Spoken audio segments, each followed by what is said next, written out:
Good afternoon and welcome. I'm Gary Hanagami. I'm a volunteer for AARP Hawaii in Honolulu.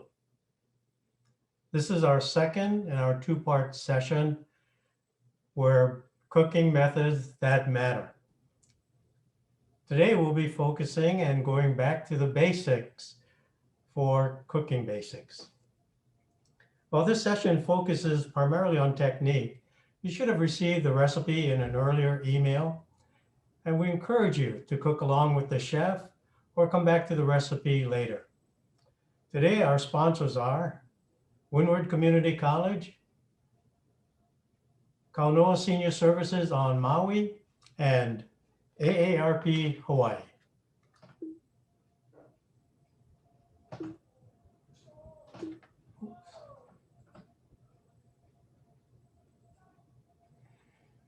AARP Hawaii is a nonprofit membership organization for people ages 50 plus. But what we do for everyone. We hope that through tonight's session, you'll learn some new techniques on how to improve or maintain a healthier eating lifestyle. But before we get started, let's handle some housekeeping. The pictures that you see should be at the bottom of your Zoom screen if you're on a PC, or perhaps if you're using an iPad, it might be at the top of your screen. Please note that everyone is currently on mute. If you have a question for the chef, please click on the Q&A button, type your question in, and send it in to us. I'll be monitoring your questions and make sure that the chef gets it for his response. If you're on Facebook Live, type your questions in the comment section. Do not use the raise your hand icon since we'll be monitoring the questions via the Q&A tab. And you might use the chat if you have a service or technical issue that you need to get to our staff. At the end of tonight's presentation, we'll be giving away 3 special gift prizes courtesy of Uala Leaf Cafe. It'll be done by a random number drawing. Jackie Boland, AARP Community Outreach Director, will be getting in contact with you via private chat. You need to confirm your name and email address so we can get the prizes to you at a later date. Okay, so without any further delay, let me introduce you to Chef Daniel Swift, who's been leading us through this cooking series. Take it away, Chef Swift.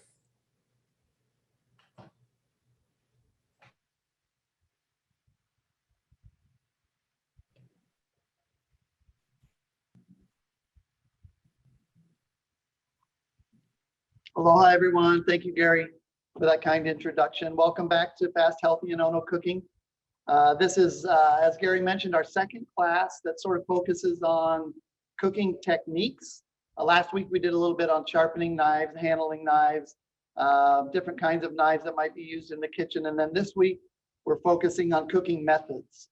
So if you followed us at all through the series that was previous to this, we did 6 classes. And in each of those classes, we talked about some aspect of kitchen and food preparation that links back to a cooking method.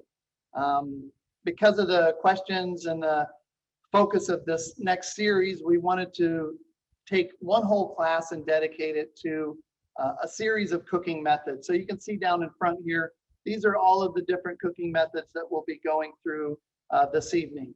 So as Gary mentioned, if you did get the recipe in advance, it basically goes through a series that's called Salmon 7 Ways.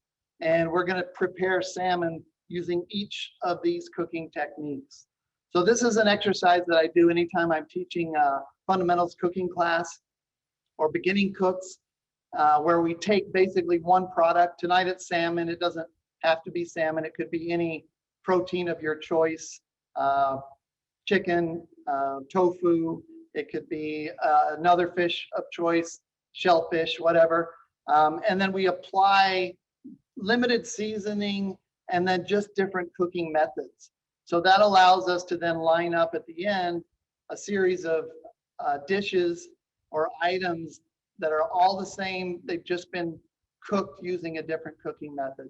That really can bring home and show you the impact of the actual cooking method on the final dish that you prepare at home. So, I mean, a great example of that is, poached chicken versus grilled chicken. 99% of the time, folks would prefer a piece of grilled chicken, whether it's thigh, breast, wing, whatever. But grilled imparts a totally different flavor than you would get if you were actually just poaching a piece of chicken. Doesn't mean that you can't impart flavor poaching, but the preference there is more for that caramelization, the Maillard reaction in the finished product. So I'm going to start on this end. We're just going to work our way down. So the first thing we'll go through is steaming.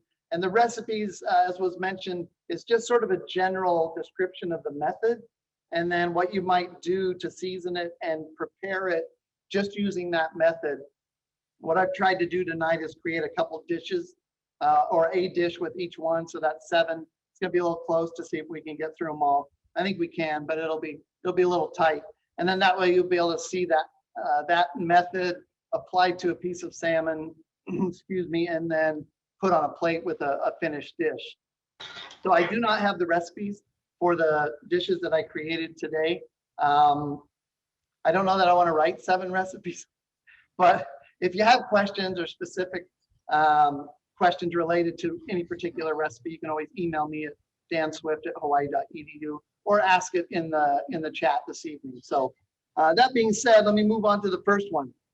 So the first thing that we're doing is the steaming dish. And what I have here, we just set up a steamer, and I've got in the bottom of the pot basically hot water, but I also added a little bit of lemon zest, and I added a little bit of acidity and some salt. Now, you don't get a lot of flavor coming through from the particular water and the steam that's coming up, but you can impart some aromas. So a really pungent herb in there might have an influence on the flavor of the salmon. And you can see here the salmon that I cooked, it has a little bit of lemon slices on top, some green onions. And then the items that we're preparing the dish with are very, very simple. Steve in the kitchen helped me out this morning and put together some sweet potato mash. We've got some creamed corn and then some diced celery. So what I would do with this is just simply take some of the seasoned sweet potato mash. I'm going to put a little bit on the center of the plate. And I'm going to create a bit of a well for this one. It's okay if you've got a few lumps in there. We didn't make this perfectly smooth. We like that texture. So we ended up doing it like this. And then I'm going to add to the center of that a little bit of the creamed corn. And this could be straight corn or any vegetable of choice. It doesn't have to be the items that we're adding here. And then I'm just going to add the salmon. It's been steamed. It's fully cooked. And one thing to note on this particular dish is that I have chilled this. So this dish is served cold, or it can be served cold. It can also be served hot. It just sort of depends on what your preference is. And I'll mention that sort of as we go through today, a couple of these dishes, it's sort of up to you. You can have a cold fish served with a hot vegetable or a hot starch. It just depends on your preference, but it's sometimes really nice to get that contrast in temperatures as well as textures. And feel free to jump in with any questions, Gary, if you have them. And then I'm just going to put some celery leaves on top, a little final seasoning. And that's very, very, very simple dish. If you wished, you could also put lemon wedge. If you wanted to squeeze some fresh juice on it afterwards, a little piece of lemon on the side would be fine. You do have the flavor already from the lemon that was on the fish when it was steamed, but it's always nice to put a little fresh acidity in at the end. So we'll put that one right there. Move this off to the side.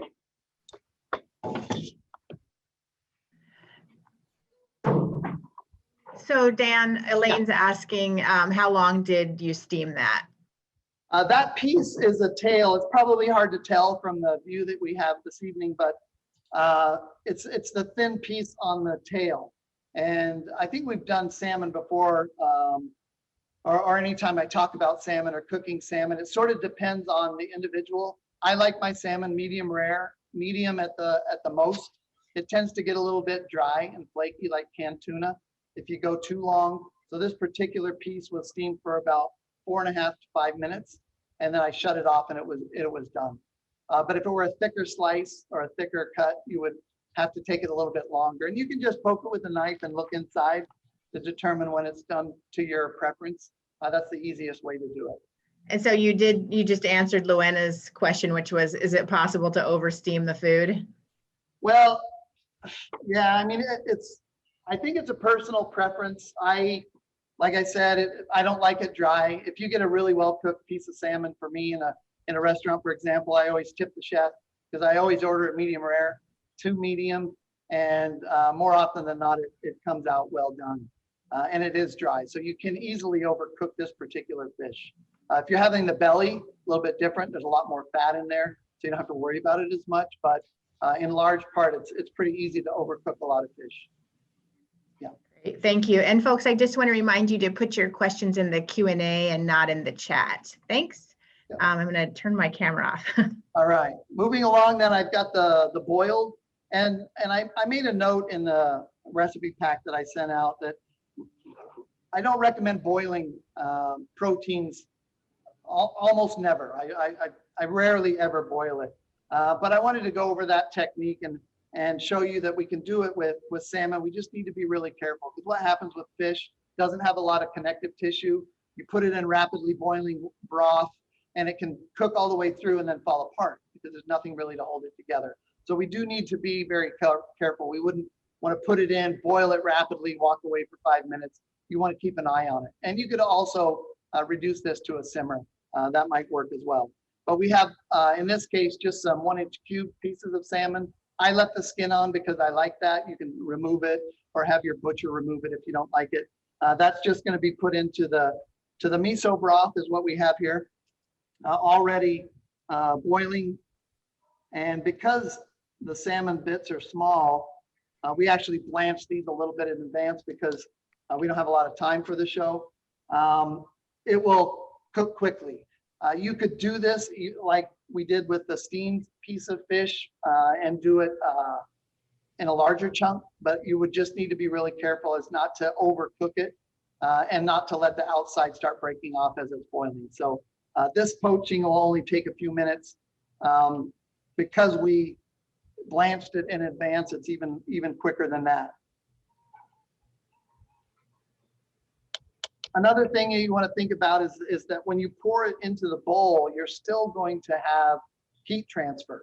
So the fish will continue to cook, especially with the small pieces, as it sits in the bowl. So if you're shutting this off 5 or 10 minutes in advance of serving it, you would definitely want to make sure to go under in the cooking of the fish, or just make sure you put the fish in at the very end. It's the safest way to do it. I'm sorry, Dan, what is blanching exactly? Yeah, blanching is just when you partially cook something, usually in boiling salted water. In this case, it was done in boiling salted broth, but green beans and a lot of times your vegetables are blanched, partially cooked, taken out of the hot water, shocked or chilled with ice water, and then set aside. It allows you to do your dishes in the kitchen a lot more quickly if you're working in a restaurant setting. At home, maybe a little bit less practical. I can't think of too many opportunities that you take advantage of that technique. But so maybe before a dinner party or something, you would want everything.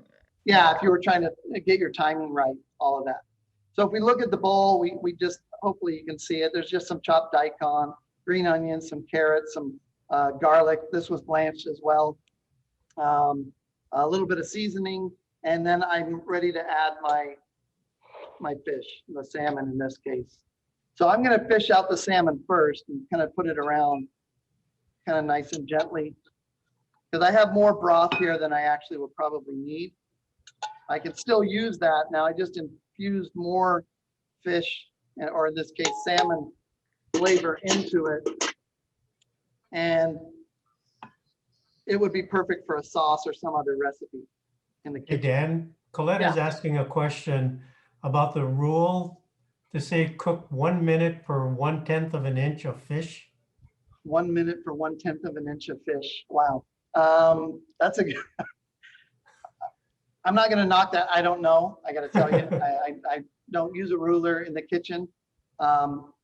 But it sounds like it might be practical. I'm trying to envision what 1/10 of an inch is. Yeah, that's a But it pretty would small. depend, right? If I like medium rare and somebody else prefers medium or well done, that method's not really going to work for you. You'd have to make that adjustment and check while you're cooking to see where you're at on that particular item or that piece of fish. So it might be a good guide, but like anything else, it's just a guide.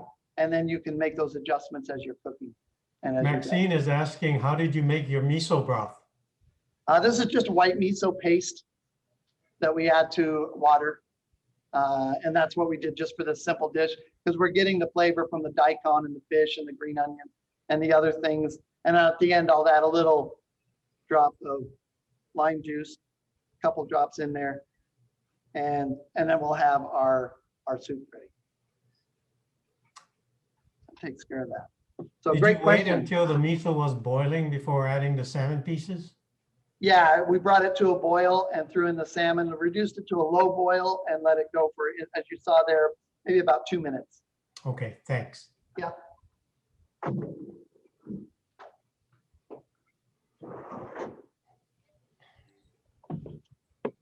Okay, the next one that I have is a similar bowl, and I was shopping. I always go shopping before the show to figure out what kind of things we can incorporate. And I found this broccoli crunch chopped kit.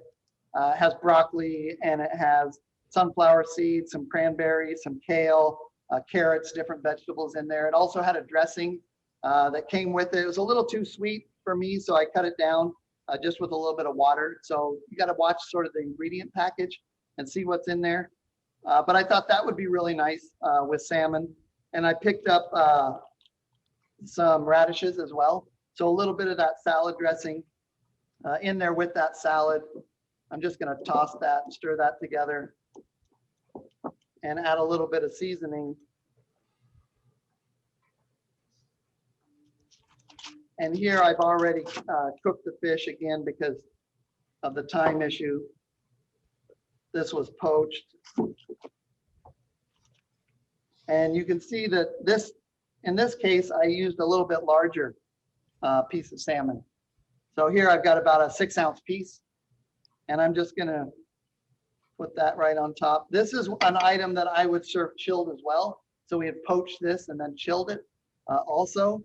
If you're doing poaching liquid, what you want to put inside your liquid is sort of up to you, but you almost always want some form of acidity. So you can see here, I've got lemon.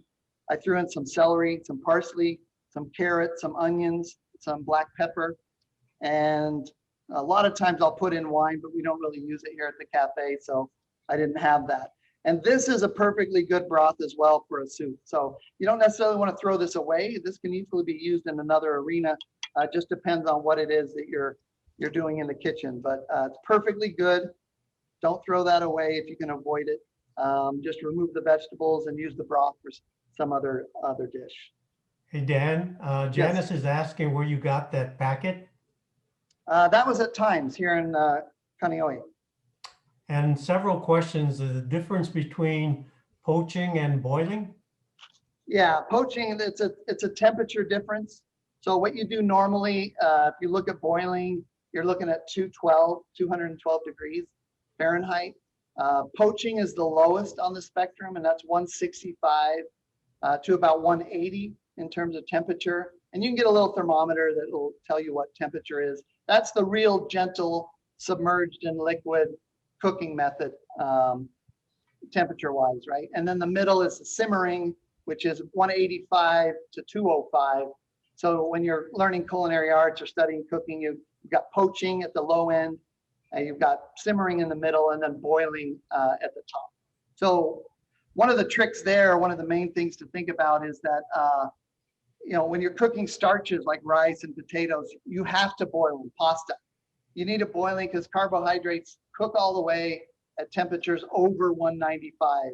Sometimes some people will say 190, but you need to be in that range near boiling. You can't poach pasta. You can't simmer pasta. You can't simmer potatoes. It doesn't work. It has to be at a temperature over 190 in order for it to cook. You'll see the same thing when you do rice in your rice cooker at home. So that's the main difference. The reason you poach is to get a little more gentle cooking and the imparting of the flavor from the broth into the item. Great, thank you. Yep.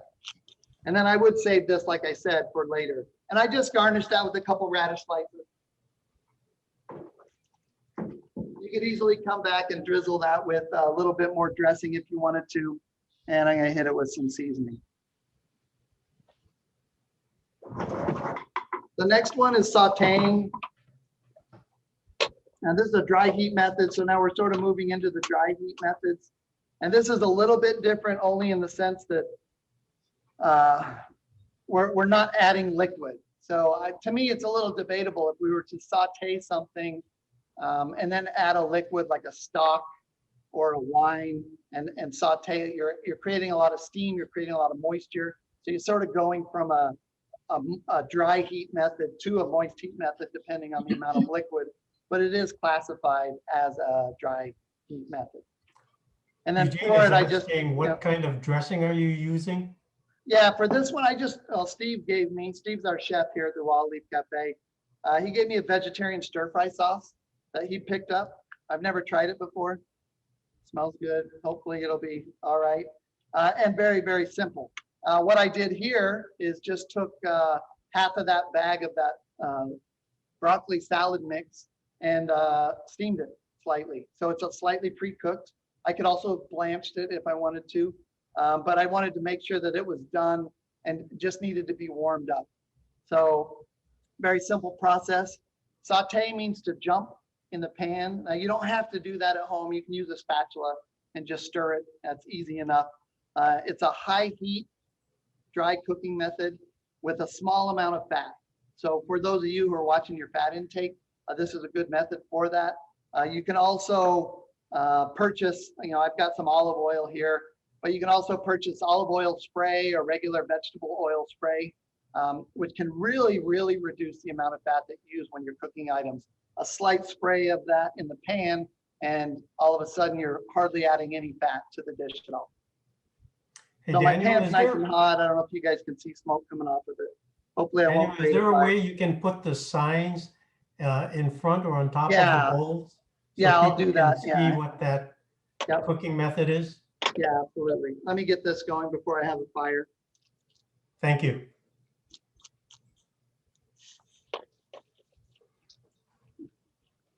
So like I said, I've got the oil in there. And I'm using a non-stick pan. If you don't have one at home, I highly recommend you get one.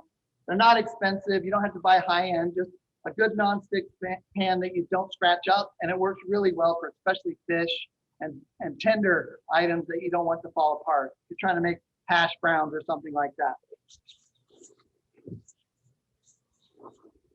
And you can see, hopefully, let me switch this, and I'll get those signs in a second, how quickly that browns.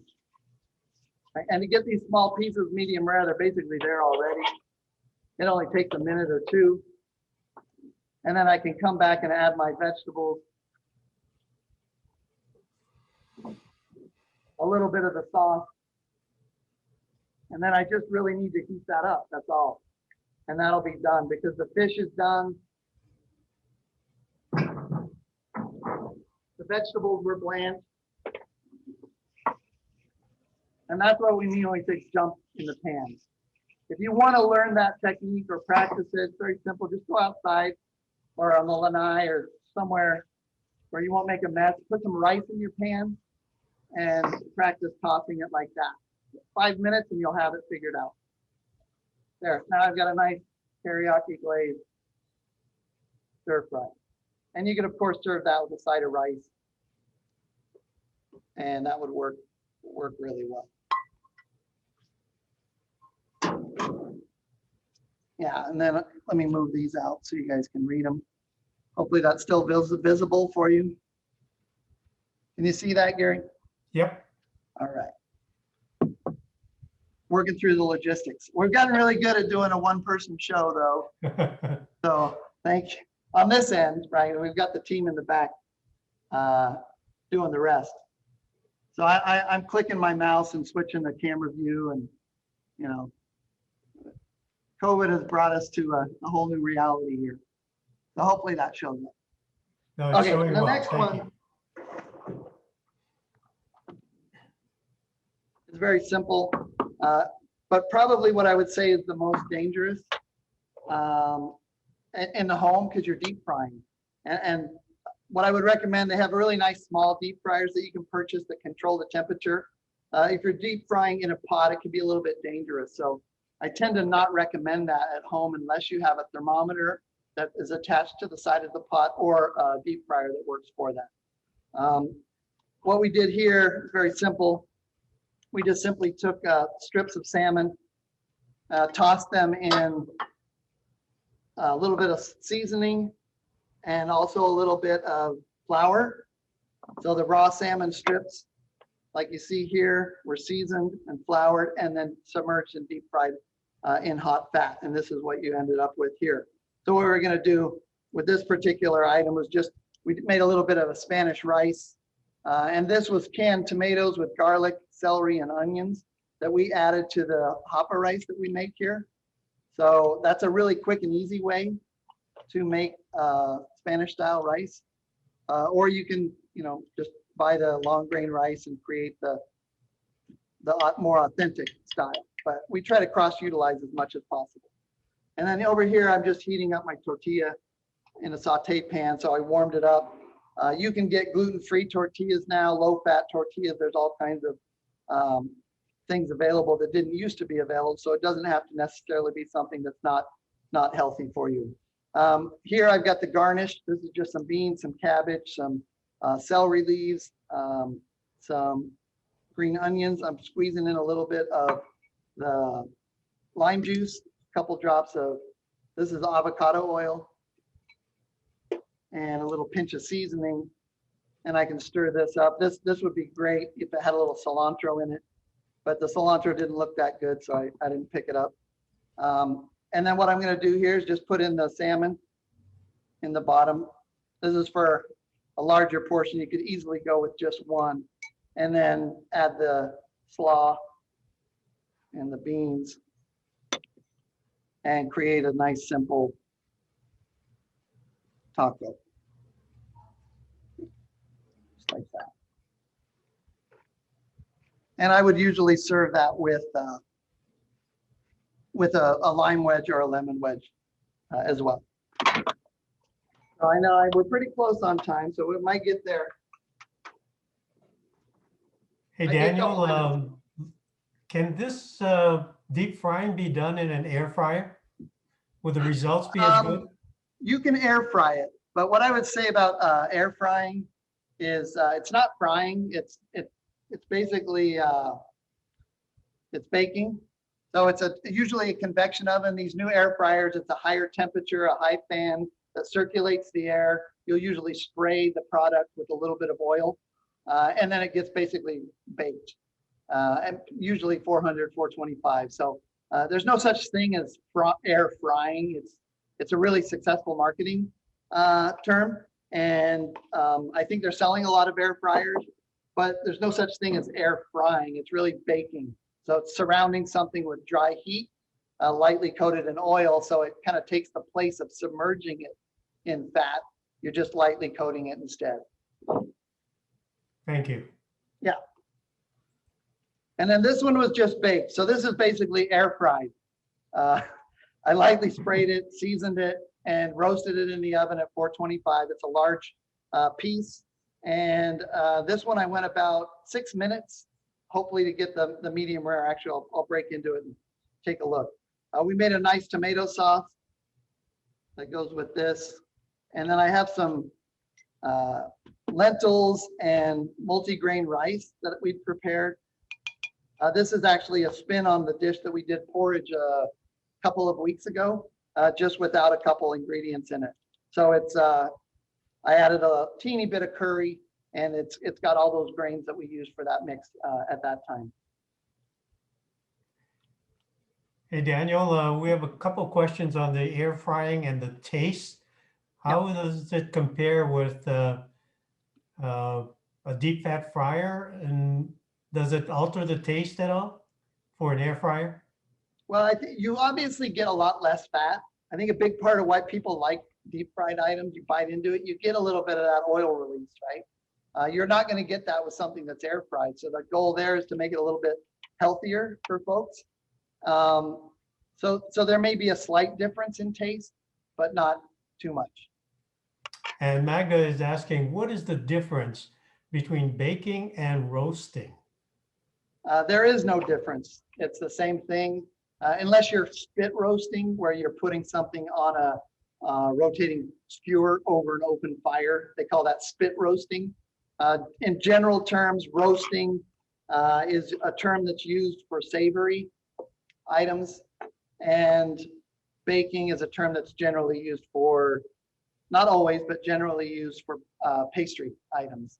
But we have baked chicken and roast chicken, so it's really the same, but the technique remains the same. You're surrounding your product with hot, dry air. It doesn't even have to have the fan for rapid circulation and quicker cooking, but it helps to have that. But either way, as long as it's surrounded by dry, hot air, you have baking and or roasting. Regarding the baking, how long did you bake it for and what temperature? This one was 425 and I went for about 6 minutes, and I had the fan at 100%. I just broke it open and it's medium, slightly past medium. So I didn't show it to you because I'm embarrassed. I prefer medium rare. So I'll feed that one to Carolyn. It's still edible. It's still going to be nice. And you get the crispness on the outside. And you'll notice I have the skin on all of these dishes, but it's not necessary to have that. And one more question on the baking. Is there a particular oil that you prefer for salmon? Well, salmon generally has a lot of oil in it. Like I said before, what I find works great is like the olive oil spray. So if you're, it helps you reduce the amount of fat you're using and add a really good flavor to it. But there's all kinds of oils out there. If this were less European style in the flavor profile, a little bit of sesame oil would be fine as well. You get that toasted sesame flavor in there. If it had like a stir-fried vegetable or something underneath, that would be great for that particular dish. It's just up to you what tastes good and what preferences you have. Okay, thank you. All right, and then our last one, it looks like I'm a couple minutes over. This is the grilling one. So this is probably the favorite for a lot of folks. And again, let me just reiterate, this isn't about doing a bunch of dishes with friends or with family or with yourself to understand cooking methods. You can just do it with one simple ingredient. I've done this activity with students with just carrots, where they're breading and deep frying carrots, they're sauteing, they're steaming, they're poaching, they're grilling, and then we line them up and we taste the difference. It's the same carrot, but the flavor is definitively impacted by the cooking method that is applied. And you don't want to go crazy with spices. You got to keep it somewhat neutral. So salt and pepper is all, if you want to just kind of get to the bones of figuring out how that impacts the flavor of an ingredient. Hey, Daniel, Melvin is asking, do you use an egg wash for the salmon before deep fat frying?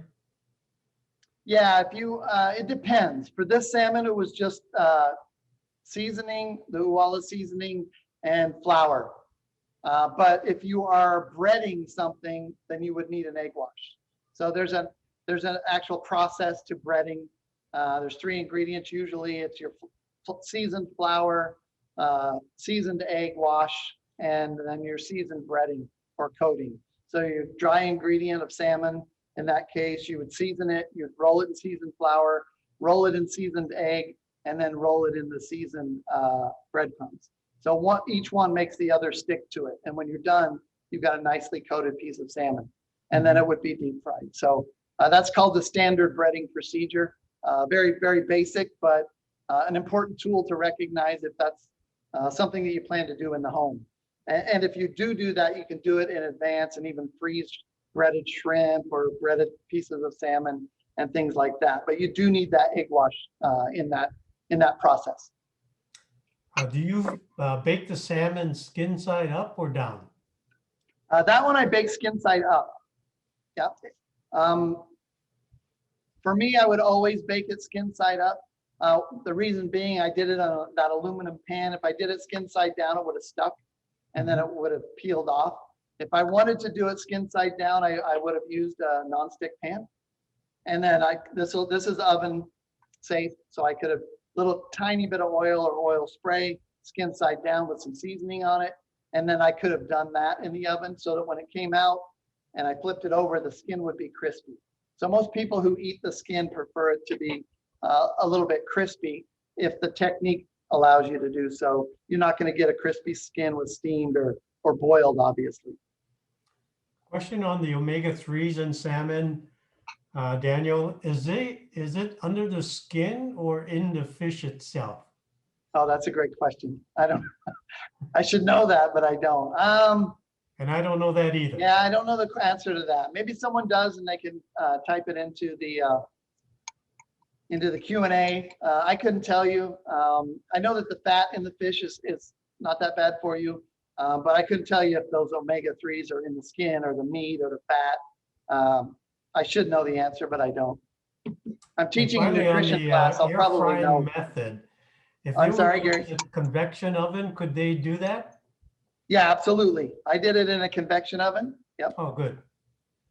And then here I've just got some some enoki mushrooms that were sauteed, a little bit of carrots, some green onions, some seasoning, so a nice mushroom mix, and some roasted potatoes. Tisha has volunteered that the omega-3s are in the fat, which I'm assuming is in the fish. Is that correct, Tisha? That's correct. There may be some fat in the skin. That's a good question. She may know the answer to that as well, but primarily it is in the flesh. And if you... This is Jackie. Actually, according to the internets, they say that most of the omega-3s are in the skin, but that both the meat and the skin have omega-3s. Thank you, Jackie. There we go. We're all learning something tonight. And then let me click on the overhead view and show you this this salmon. This is close to the belly, but if you see all of the white stripes that run through the salmon, that is where the majority of the fat is. It's also in the flesh itself, but the closer you get to the belly, the ratio of fat in the belly can be upwards of 50%. So if you've ever had grilled salmon belly, which is what we have right here, you can see that there is a lot of fat. You can even see it pooled on the plate. If I flip this over and I break into the salmon itself, this is about 50% fat. This was a highly fat area. So obviously some of it melts off as we're doing the grilling and you lose a little bit of that fat, but you're still gonna have, in this case, a really, really fat, a very rich piece of salmon. In fact, you probably wouldn't be able to eat these two pieces. We just happen to have two, so I cooked them up. And then I'm just gonna serve that over here. One would be adequate. And it's really important, I think I stress it every week, the importance of acidity in all of your dishes. It may come from a tomato, it may come from citrus, but especially with things that are higher in fat content, you need some acidity to cut through that fat. So I'm gonna add a little bit of acidity on top of it. And then I'll just serve the lime on the side. You could also brush that as it's grilled with some teriyaki sauce if you want to. What you'll tend to find though, a lot of these sauces are high in sugar. So if you're trying to reduce your sugar intake, this was marinated in simple shoyu, a little bit of water and some chopped garlic. That was it. And then I gave it about 30 minutes and then threw it on the grill. And it worked out really well. Okay. So that'll be our last one on grilling. And there are a few other cooking methods that we're not covering, microwaving, induction, a couple different ones, but I think the main thing that you want to understand is, as we talk about almost every week, is the difference between moist heat and dry heat. So here's our moist heat methods, where we're using moisture to transfer heat to our product. It can either be through steam or through submerging the product in that, or we're using dry heat in the form of induction to the pan, and then it transfers that heat to the product through the fat or through the metal that's in the pan, or in this case, the grill or the oven. So a little bit different in the way you approach things with these two different categories of methods. And then if you watched our series early on, we did a braised dish, which starts out with browning your item, your proteins, your vegetables, and then you add liquid to the pot and you cover it, and then it goes into the oven or is done on the stove. So that's a combination method that starts with dry, transitions to moist, and we call it the combination method. So braising and stewing would be your techniques that fall into that category. So that's all of those. I don't know if there's any other questions that folks might have, or. No, that kind of wraps it up. And we have selected the winners for the prize drawings. They're Ramona Maishiro, Jackie Malley, and Karen Matsunaga. Congratulations, three of you. Well, I just want to say thank you to AARP and Windward Community College, and then for all of you for joining us. I know there was a debate tonight. I thought we'd look at the screen and see like 2 people in the show tuning in, but let your friends know. Where I believe the schedule calls for next week to be off for a week, and then we're looking at our ethnic series, which is going to highlight some of the classic ethnic dishes that we've all come to know and love in the state of Hawaii. So I would look forward to seeing you at the next one. Portuguese bean soup, the Punahou Carnival style, is our next class, if I'm not mistaken. And yeah, it should be a good time. We really appreciate you guys taking the time to join us.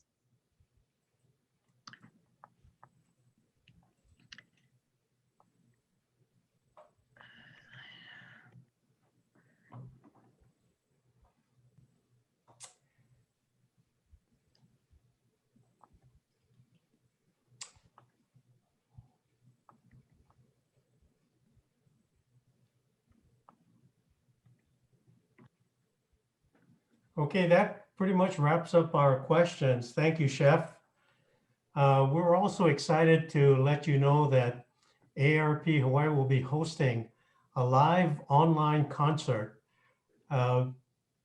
with slacky guitar virtuoso Makana on October 30th. I think you want to tune in for that. We'll be actually hosting that concert. Should be a great Pauhana event. It'll raise awareness for food security in Hawaii. And there'll be 5 gift prizes drawn for $100 of foods through your local farm hub. So that's a great event for that. For those of you who'll be attending, everyone is eligible to attend, and the prizes will be awarded. You need to be 18 years old or older and a legal resident of Hawaii. And finally, we want to let you know that November is National Caregivers Month. We are hosting a session to help people who are helping older adults live within their community. These sessions will happen every Wednesday beginning in November for 3 consecutive months. You can sign up for that session, one session or all of them. Interesting, you might know that 1 in every 4 people in Hawaii are taking care of an older family member who want to be independent and stay in their homes. Please be sure to let these folks know, if you know any of them, AARP membership is not required. So we'll leave this slide up for a few minutes for those of you who want to write down the web link. Thank you for attending. Thank you very much, Chef Swift, for your cooking demonstration.